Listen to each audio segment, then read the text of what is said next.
Административдик аймактык реформа жүргүзүү жөнүндө жарлыкка ылайык Бишкек шаары 3 эсе кеңейет. Борбор калаанын кармагына тегерек четтеги 30тан ашуун калктуу конуш кошулуп жатат.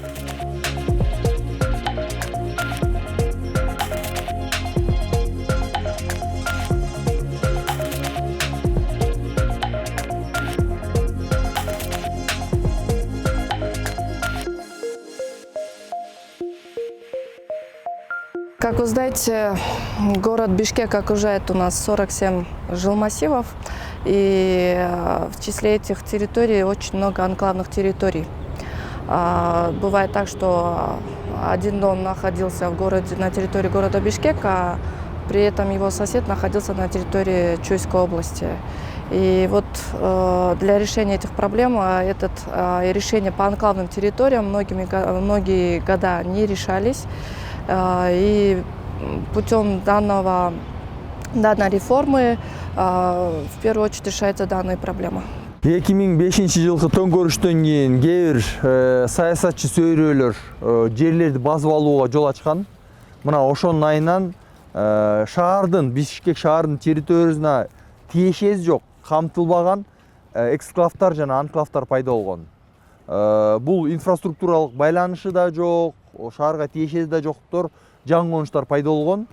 Мына эч нерсе жок. Жөн эле талааны алып барып бөлүп берип коюшкан да. Жолу, мектеби, бала бакчасы, свети, суусу эчтеке жок эле бөлүп берип коюшкан. Мына өзүңөр билгиле деп.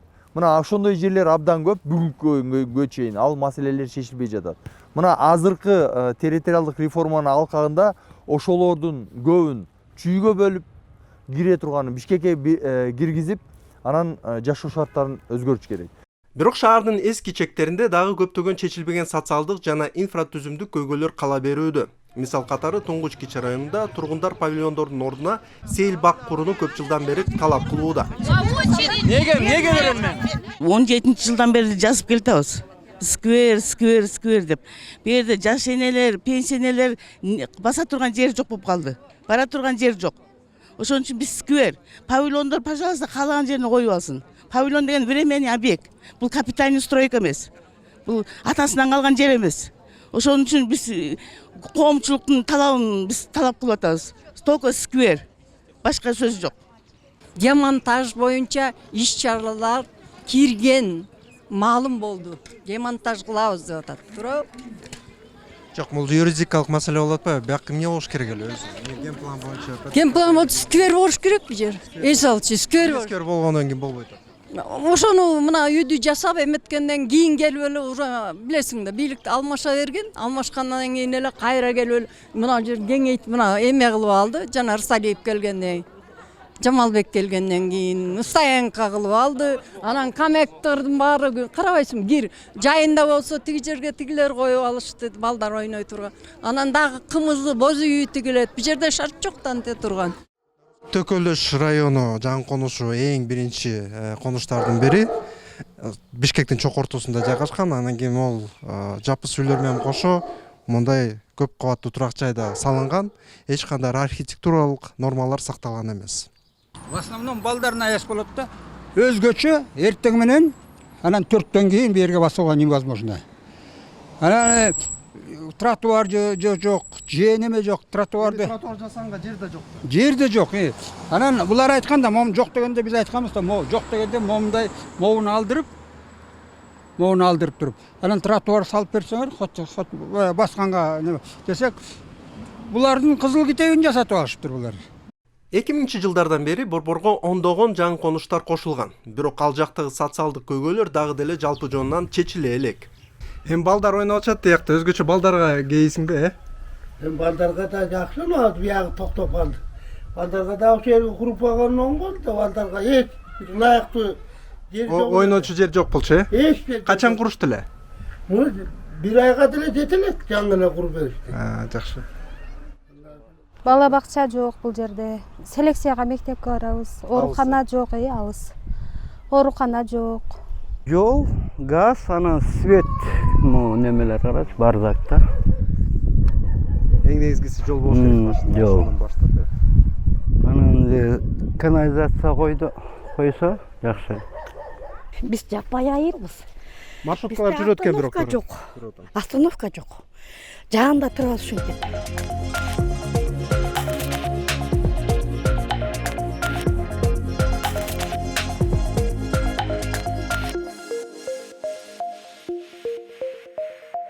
В указе президента было прописано так, что на территории города Бишкек передаются 8 айыльных аймаков, 5 жилмассивов и 2 села и там 4 кордура. Но при этом также было там описано, что кроме, за исключением пастбищ. То есть все вот эти пастбищные территории останутся на территории Чуйской области.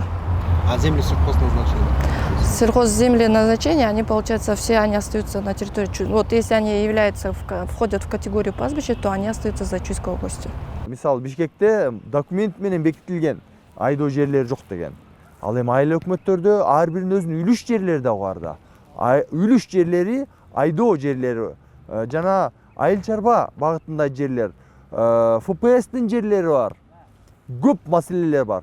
Мына ошолордун баардыгын ойлонуп, мыйзамдарга өзгөрүү толтоолорду киргизип, баарын тактап, иреттеп, убактысын өлчөп, анан реформаны башташ керек эле.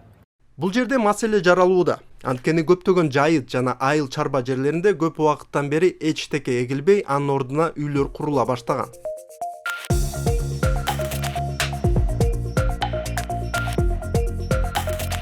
Төрт жыл мурун Орок айыл өкмөтү бул айыл чарба жерлерин бөлүштүрүптүр элдин арасынан. Кээ бирлери ошол фундамент коюуга жетишип калыптыр. Кээ бирлери болсо жана мындай эле чектөө коюп, делимитация кылып, анан кийин нээси бар экен деп мынтип жазып коюптур да. 21-жылдын апрель айында бул тилкеде имараттар жок болчу. Бирок ошол эле жылдын октябрь айында трансформация мыйзамы кабыл алынгандан кийин алгачкы пайдабалдар пайда болгон. Бүгүнкү күндө бул талаада толук менен үйлөрдүн пайдабалдары салынган. Бирок кадастрдык карта боюнча бул жерде мыйзамдуу жер тилкелери жок. Дагы бир кызык жери, бул тилкедеги жалгыз жеке менчик турак жай камакта. Биякта карасаңыз, могул айыл чарба жерлери болгон да. Канчаны салынып башталды биякта? Мен былтыр салдым. Былтыр салдым. Канчалык мыйзамдуу салган? Мыйзам деген кандай? Жергиликтүү тургундар бардыгы тең даттанып атышат. Мектептер жок, бала бакчалар жок, поликлиникалар жок деп. Бирок чындыгында бул жерлерде ошондой социалдык инфраструктура курулуш керек эле, абдан мындай мажбур болгон элге. Бирок ар кандай мындай фундамент коюлуп, үйлөр салынып калган да. Буга жол берилгендиктен жанакындай алар абдан керек болгон мектептерди курууга дагы мүмкүнчүлүк жок койсо да. Үйлөрдү жана тилкелерди мыйзамдаштыруу маселеси эски жаңы дебей бардык конуштарга таандык.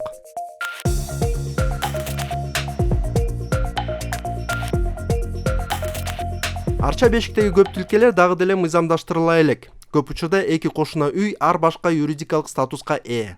Мынакей биз карталардан карап көрсөк, Достук көчөсүндө 25 жана 27 үйлөрү бирөөсү легалдаштырылган, катталган, экинчиси болсо катталган эмес. Эмне мынча тандалма саясат жүргөнү түшүнүксүз.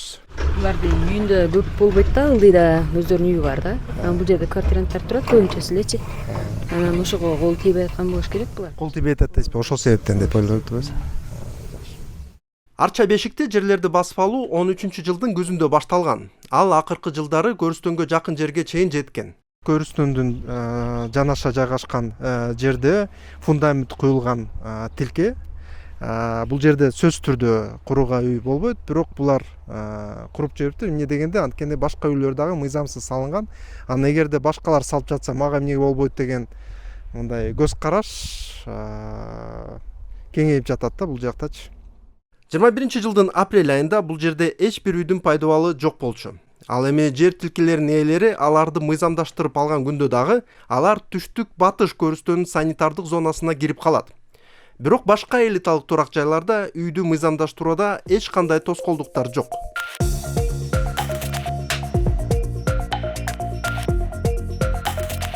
Эки 2009 жылга чейин бул талаада имараттар жок эле. Бирок 11-жылы айыл чарба жерлерин трансформациялоого мораторий киргизилгенине карабастан бул жерде алгачкы үйлөр пайда болгон.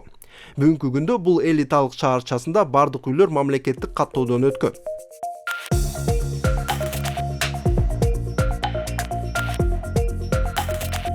Ордо элиталык коттеджинин курулушу ошол кездеги жерлерди трансформациялоого мораторий киргизилгенине карабастан 14-жылы башталган.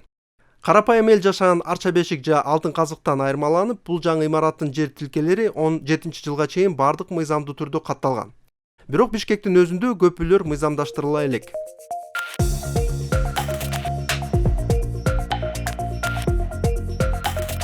Мен өзүм ушул жерге төрөлүп ушул жерден өскөм.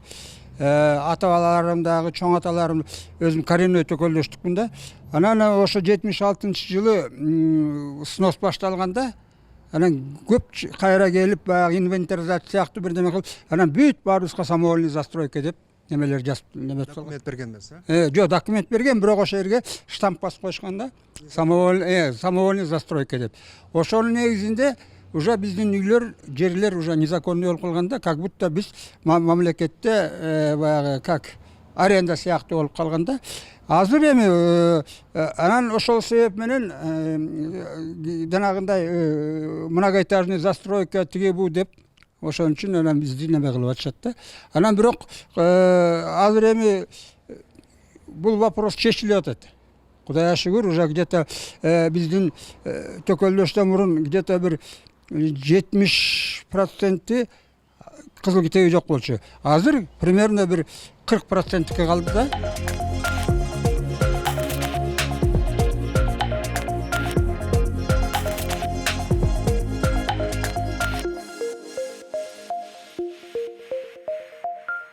жылдын 13 августунда жерлерди трансформациялоо боюнча мыйзамга өзгөртүүлөр киргизилген. Эми айыл чарба жерлерин башка категорияларга өткөрүү ал жерди сугарууга мүмкүн болбогондо гана болушу мүмкүн.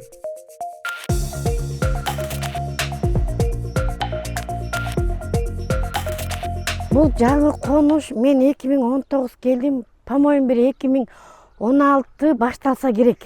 Ошондо биз келгенде ушул жак бир беде болчу. Биз ошону келип төлөп алганбыз да, ошондо ар кайсы жерде киши бар экен. Мына бул айыл чарба жерлери үчүн каралган канал экен. Анан кийин бул жерде легалдаштыруу болгондон кийин бул да каналдын кереги жок болуп калат. Анткени ошол сугарылуучу жерлердин ордуна мындай үйлөр курулуп жатат да.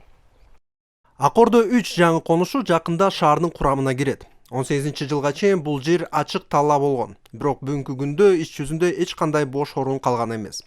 Жаңы конушка болгону 5 жыл болсо да, жер тилкелеринин жарымын көбү мыйзамдаштырылган. Бул жерде эч кандай үй курулбаса деле мынакей участоктор, тилкелер сатылып жатканын көрүүгө болот. Ал эми жер амнистия бул ошол курулган үйлөргө каралган. Эми бош жердеги участоктордо сатылып жатканы бул дагы ошол мыйзамга дал келбейт. Бул жаңы конушта баягы эле көйгөйлөр. Бул эки үйдүн фундаменти 20-жылдын аягында пайда болгон. Кадастр боюнча эки тилке тең мунапыстан өткөн. Жада калса бирөөнүн дареги бар. Бирок үй дагы деле курула элек. Бул жаңы конушта мындай сыяктуу фундаменттер толтура, булар дагы легалдаштыруу процессин жүрүп жатат. Бирок андай болбош керек эле, анткени бул жерде эч ким жашабайт. Жерди басып алышкан. Бул жерде ошол фундамент коюп эле ошону амнистия кылдыруу анча туура эмес го деген оюбуз бар да.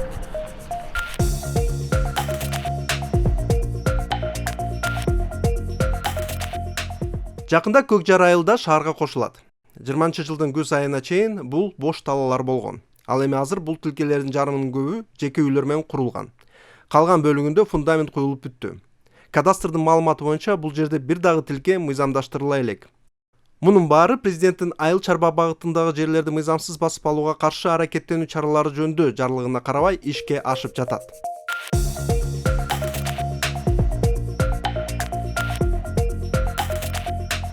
Бывший айыл чарба жер дейт да, анан сейчас-то он же, какой айыл чарба, сейчас-то он построили все.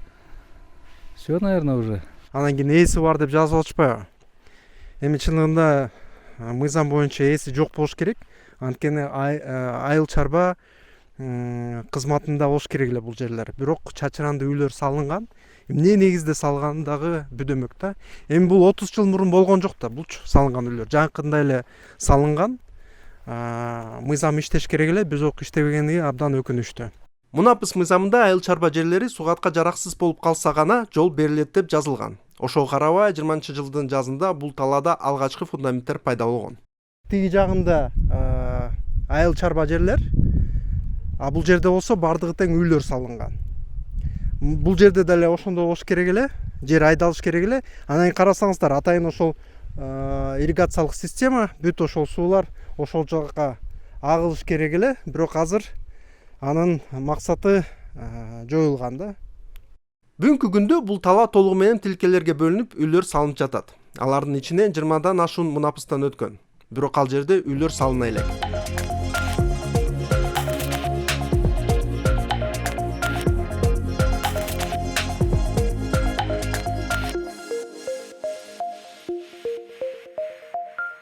Бул реформанын укуктук карама-каршылыктарынын бири Бишкек шаардык кеңешинин депутаттардын 5 эсе көбөйүшү.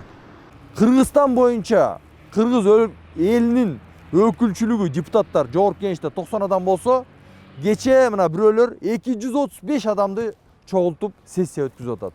Бул мыйзамдарды дагы, логиканы дагы, анан эң башкысы конституцияны дагы одоно бузуу деп эсептелет. АТ реформасы менен бюджетти, тарифти дагы мэрлерге берип атат. Анан мен айттым эми. Өткөндө депутаттар болуп чогулганда тарифтин баардыгын берип атса, тарап эле кетпейлиби? Депутаттар колдошту. Кээ бир ошондой настроение азыр деле бар. Эми бирок биз бир гана токтоткон жери ушул президентибиздин жана административдик аймактык реформаны мындай орусча айтканда тормозить этпейли деп мына ошол ойдон калдык. Ошентип, административдик аймактык реформа конституция нормаларына карама-каршы келет экен. Жергиликтүү өз алдынча башкаруу органдарынын ыйгарым укуктарын тартып алууга багытталган аракеттерге жол берилбейт. Анан кийин 6 статьябыз Конституциянын Конституция имеет право прямое действие. Ошон үчүн ушул Конституциянын немелерине, беренелерине карама-каршы келет деп мен Конституциялык сотко кайрылдым. Бул жерде менин гана эмес, шаардыктардын дагы укуктары чектелип атат.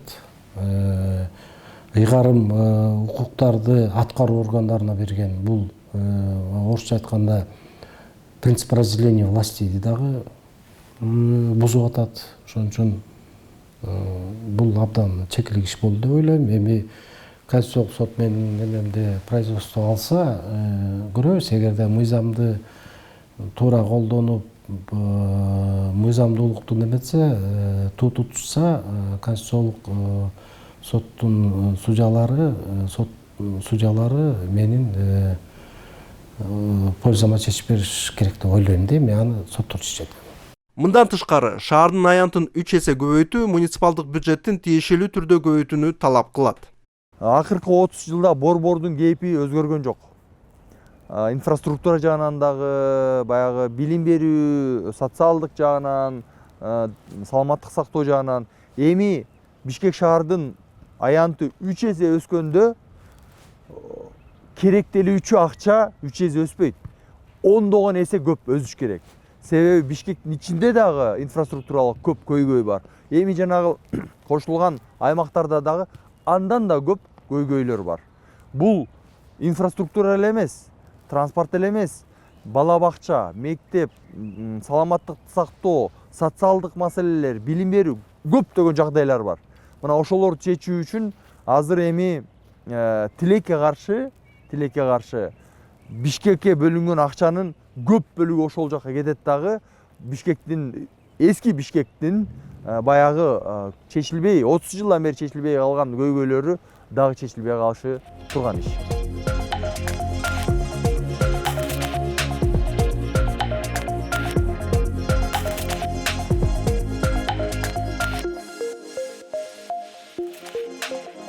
Кайда барба Мамайдын көрү. Социалдык жана транспорттук инфраструктуранын жоктугу, негизги коммуналдык кызматтар, газ, суу, канализациянын жетишсиздиги. Бул чети гана. Мындай маселелер жаңы конуштарда гана эмес, Бишкектин өзүндө да жыкчыйма. Шаардын кеңейиши менен укуктук чыр-чатактарда күчөйт. Бишкек акырындап чоң айылга айланып бараткандай таасир калтырат. Ал эми муну болтурбоо үчүн илимий жакта негизделген шаар куруу саясаты керек. Буга ар бир жарандын катышуусу абзел. Ошондо гана биз сыныктана турган борбор шаарды кура алабыз.